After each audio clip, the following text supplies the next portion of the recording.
할렐루야. 우리 옆에 분들과 인사하시겠습니다. 메리 크리스마스.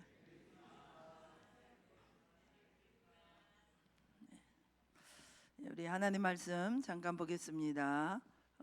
누가복음 2장 8절로 14절입니다.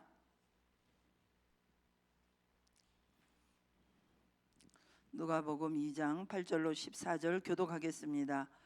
그 지역의 목자들이 밤에 밖에서 자기 양떼를 지키더니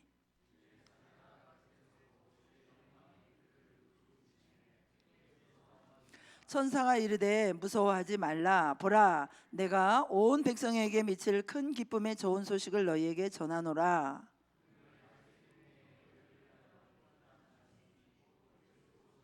너희가 가서 강보에 쌓여 구유에 누워 있는 아기를 보리니 이것이 너희에게 표적이니라 하더라.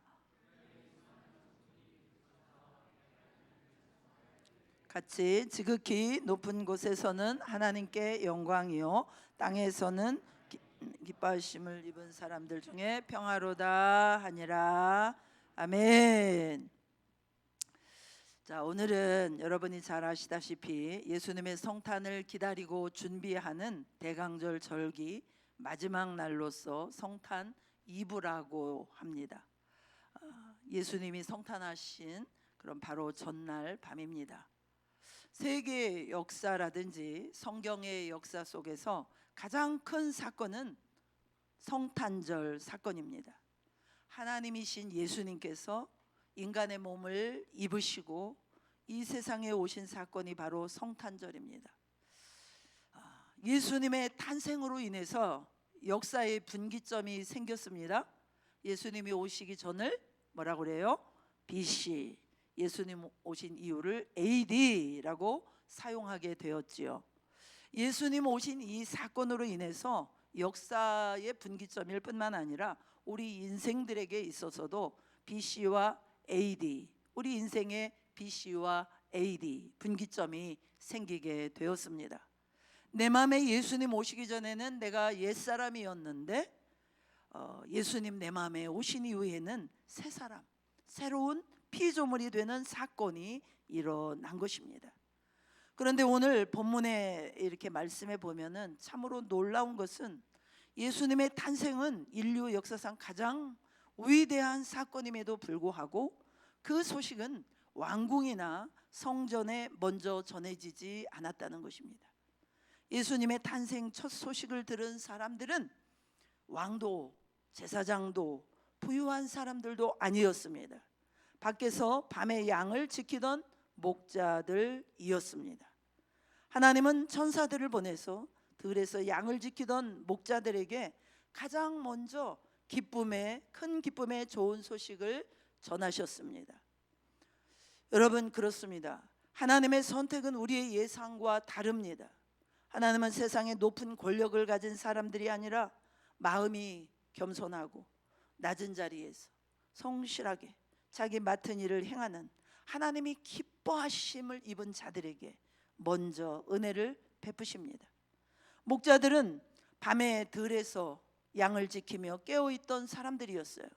하나님은 늘 깨어있는 사람들에게 말씀하시고 하나님의 역사는 시작되는 것을 볼 수가 있는데요, 당시에 여러분 잘 아시는 바와 같이 이 목자들은 사회적으로 가장 천대받던 낮은 계층의 사람들이었습니다. 가난했고 종교적으로도 깨끗하지 않다고 여겼습니다. 늘 밖에 있어야 했고요, 증인으로도 인정받지 못했던 사람들입니다. 종종 무시당하던 사람들이었고 밤마다 외롭고 잠도 제대로 자지 못하고 고단한 가운데에서 맹수로부터 위험한 시간을 보내던 사람들이었습니다. 그들은 말 그대로 인생의 밤을 살던 사람들이었습니다. 그런데 천사가 말합니다. 10절에 무서워하지 말라. 보라, 온 백성에게 미칠 큰 기쁨의 좋은 소식을 너희에게 전하노라. 하나님은 그들을 외면하지 않으셨습니다. 가장 낮은 곳에 있던 그들에게 가장 먼저 빛을 비추셨습니다.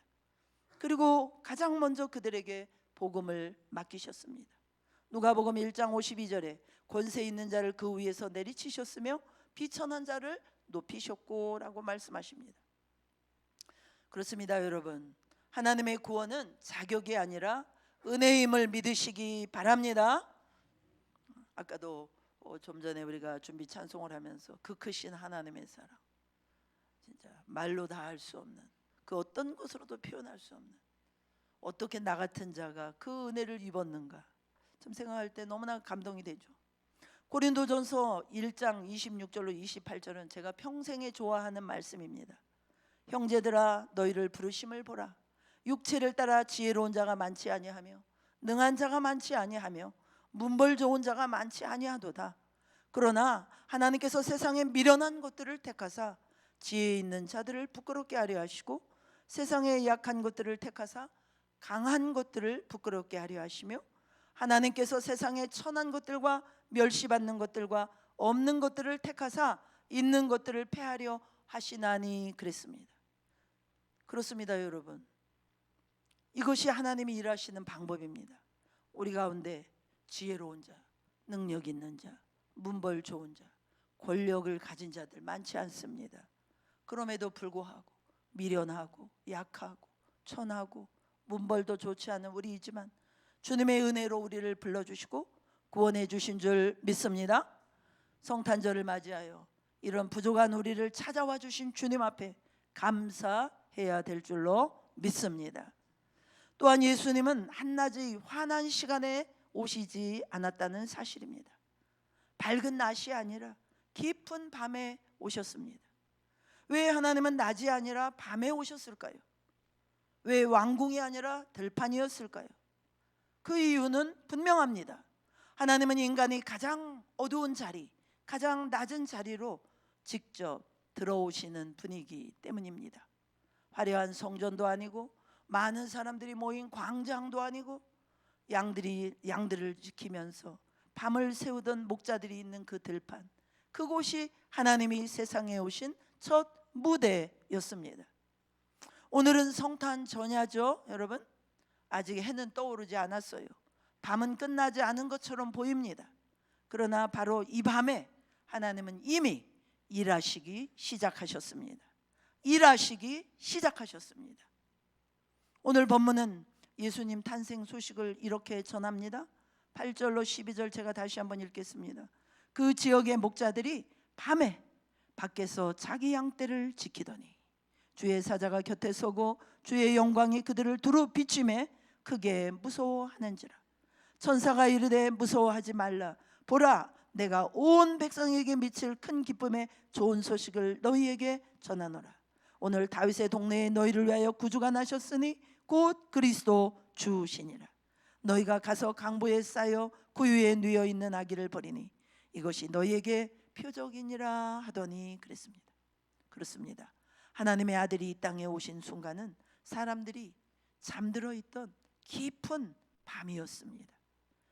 여러분, 밤하면 무엇이 생각나십니까? 길이 보이지 않는 시간입니다.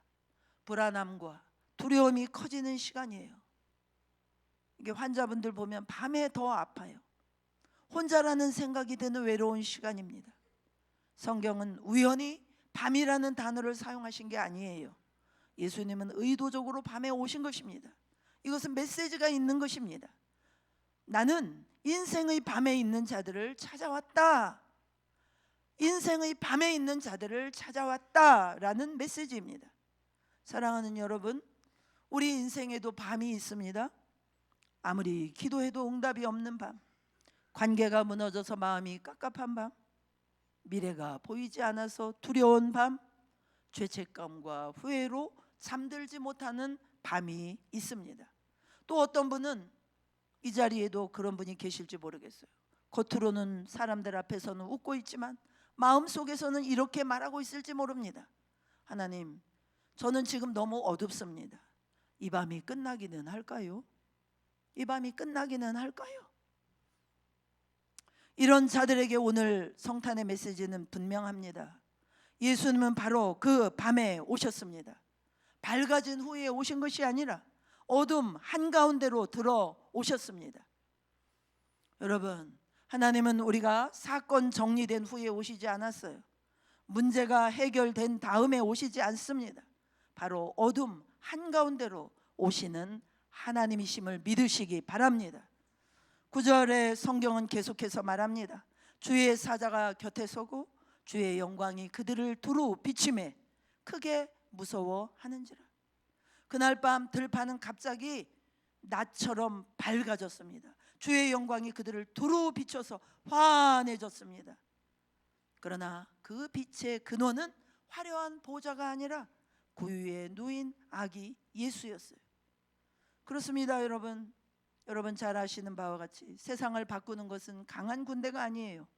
역사를 뒤흔드는 것은 거대한 정치력이 아닙니다. 작고 연약한 아기 예수님입니다. 이것이 하나님이 일하시는 방법이에요. 여러분, 하나님의 구원은 언제나 너무나 조용히 시작됩니다. 우리는요 엄청 들레고 요란하지 않습니까? 그러나 하나님은 너무나 조용한 가운데 일하세요. 그 빛은 결코 그렇지만은 조용하지만은 그 빛은 결코 꺼지지 않습니다. 여러분, 중요한 사실이 있습니다. 예수님이 오셨다고 해가지고요 목자들의 밤이 즉시 낮으로 바뀌지는 않았어요. 밤은 여전히 밤이었습니다. 그러나 달라진 것이 하나 있었어요. 밤 가운데 환한 빛이 임했습니다. 하나님은 때때로 우리 인생의 밤을 즉시 제거하지 않으십니다. 하지만 그 밤을 혼자 지나가게 하지도 않으십니다. 내가 너와 함께 있겠다. 내가 너와 함께 있다. 이것이 성탄인 줄을 믿으시기 바랍니다.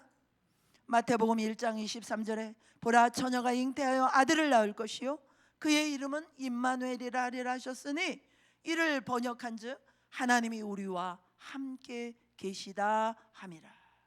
임마누엘, 우리와 하나님이 함께 계신다. 이것이 성탄입니다. 할렐루야. 그래서 여러분, 밤은 끝이 아니라 하나님의 방문 시간입니다. 밤은 저주가 아니에요. 밤은 하나님이 찾아오시는 시간이 될 수 있습니다. 야곱은요 밤에 씨름하다가 새 이름을 받았지 않습니까? 다윗은 밤에 눈물로 시편을 썼습니다. 목자들은 밤에 구원의 소식을 들었습니다. 그리고 예수님은 지금도 인생의 밤을 만난 자들 가운데 그런 자들을 찾고 계십니다. 혹시 오늘 이 자리에 마음이 어두운 채로 소망도 없이 앉아 계신 분이 계신다면은 이 메시지를 꼭 붙잡으시기를 축복합니다. 당신의 밤이 예수님을 만나는 밤이 될 수 있습니다.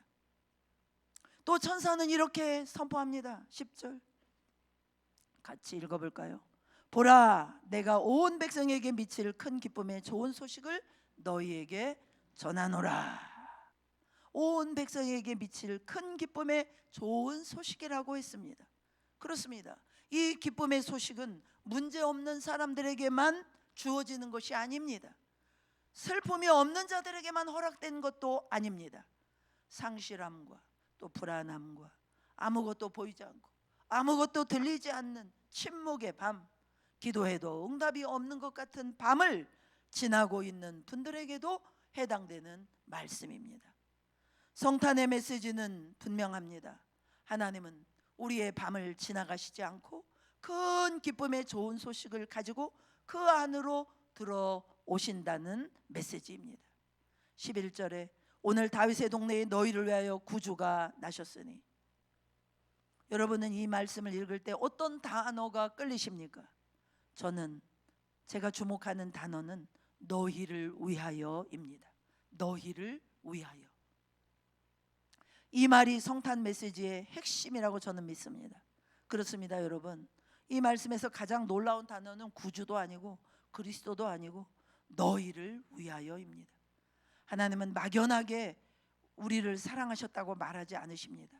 너희를 위하여. 밤을 지키던 목자들, 이름조차 기록되지 않은 사람들, 그리고 오늘 이 자리에 있는 우리를 향해 분명히 말씀하시는 것입니다. 너희를 위해서다. 너를 위해서다. 누구 대신이 아니라 대충이 아니라 바로 너다.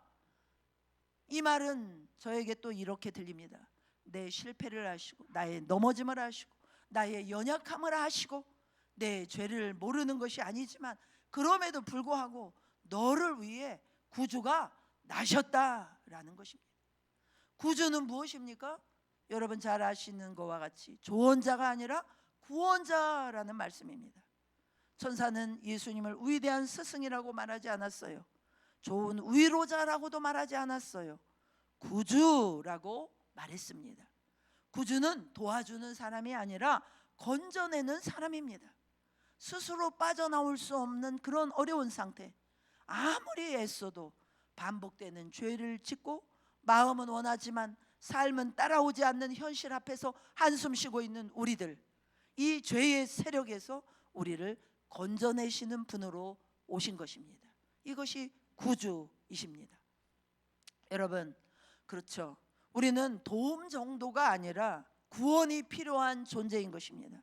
구주가 나셨으니, 이 단어가 정말 은혜롭지 않습니까? 나셨으니, 하늘로 올라가신 것이 아니라 내려오셨어요. 예수님의 말씀으로만 오신 게 아니에요. 명령으로만 오신 게 아니에요. 육체로 나셨습니다. 육체로 나셨습니다. 아기로 연약하게 아무 저항할 수도 없는 그 모습으로 우리 자리까지 내려오신 것입니다.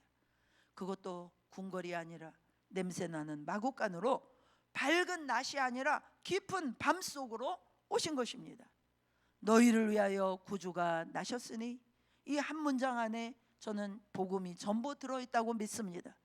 하나님은 우리 한 사람 한 사람을 정확히 아시고 우리를 죄에서 건지기 위하여 내려오셨습니다. 그 하나님은 성령님을 통하여 지금 이 시간에도 구원의 역사를 이루고 계시고, 하나님은 우리를 끝까지 책임지기 원하십니다. 사랑하는 여러분, 성탄은 분위기가 아닙니다. 선언입니다. 너의 인생은 포기할 인생이 아니야 라는 선언입니다. 할렐루야. 사랑하는 성도 여러분, 성탄은 모든 문제가 사라진 날도 아니에요. 성탄은 인생이 갑자기 밝아진 날도 아니에요. 성탄은 하나님이 우리와 함께 계시기 시작한 날입니다. 구유에 누우신 그 아기는 내일의 왕이 아니라 오늘 밤 우리의 주님이십니다. 할렐루야. 오늘 이 성탄 전야에 여러분의 마음 한가운데 작은 구유 하나를 내어드리시기를 바랍니다. 작은 구유 하나면 충분합니다. 그곳이 비록 어둡고 초라해 보여도 주님은 그곳에 오시기를 기뻐하십니다. 오늘 이 밤에 주님께서 우리에게 물으십니다. 너는 아직도 혼자 버티고 있겠느냐? 아직도 내 힘으로 빠져나오려고 하느냐? 아직도 내 힘으로 빠져나오려고 그러느냐? 오늘 이 성탄의 밤 하나님은 다시 말씀하십니다. 너희를 위하여, 너를 위하여 구주가 나셨다. 이제 우리의 고백이 필요합니다. 주님, 저는 구원이 필요합니다. 주님, 저에게 오셔서 저를 건져주십시오. 주님, 저에게 오셔서 저를 건져주십시오. 사랑하는 여러분, 우리를 위하여 구주가 나셨습니다. 실패한 여러분을 위하여, 지쳐있는 여러분을 위하여, 인생의 밤을 지나고 있는 여러분을 위하여 오늘 예수님이 오셨습니다. 그분이 오신 밤은 더 이상 이제는 절망의 밤이 아닙니다. 그 밤은 구원이 시작되는 밤인 줄로 믿습니다. 아무리 칠흑 같은 위협적인 어둠일지라도 어둠은 결코 빛을 이길 수 없습니다. 오늘 밤 그 빛 대신 예수님이 우리 가운데 오셨어요. 아기 예수님으로 오신 그 주님이 여러분의 어둠을 충분히 밝히시고 새로운 내일을 여실 수 있습니다. 그 은혜가 여러분에게 부어지기를 축복합니다. 주님이 오신 이 성탄을 감사하시고 기뻐하시는 모든 분들에게 이 하나님의 은혜가 함께 하시는 그 은혜가 충만하게 임하시기를 다시 한번 주님의 이름으로 축원합니다. 우리 함께 제가 잠깐 기도하겠습니다. 하나님 아버지, 감사합니다. 주님 오신 이 밤을 우리가 또 기념하며 한자리에 모였습니다. 우리가 비록 주님 앞에 드릴 것이 많지 않지만 그러나 하나님 우리를 찾아오시고 우리와 함께 하시기 위해서 오신 것을 감사드립니다. 주님이 없이는, 빛 대신 주님이 없이는 우리는 내내 어둠이고 방황하고 좌충우돌하고 정말로 멸망의 길을 갈 수밖에 없는 저희들이었습니다. 주께서 우리를 사랑하셔서 정말로 냄새나는 마구간에 오시고 또 이 기쁘고 참으로 큰 기쁨의 소식을 정말 보잘것없는 그 당시에 가장 낮은 자리에 있었던 목자들에게 이 기쁨의 소식을 가장 먼저 전해주셨습니다. 이 하나님의 마음을 우리가 알기 원합니다. 그 마음을 받기를 원합니다. 하나님 아버지, 정말로 이 성탄절을 맞이하여 저희들이 다시 한번 우리 마음 켠에 주님이 거하실 자리를 내어드리기를 원합니다. 주님 우리 가운데 오시옵소서. 예수 그리스도의 이름으로 기도드립니다. 아멘. 광고 말씀드리겠습니다. 내일은 11시에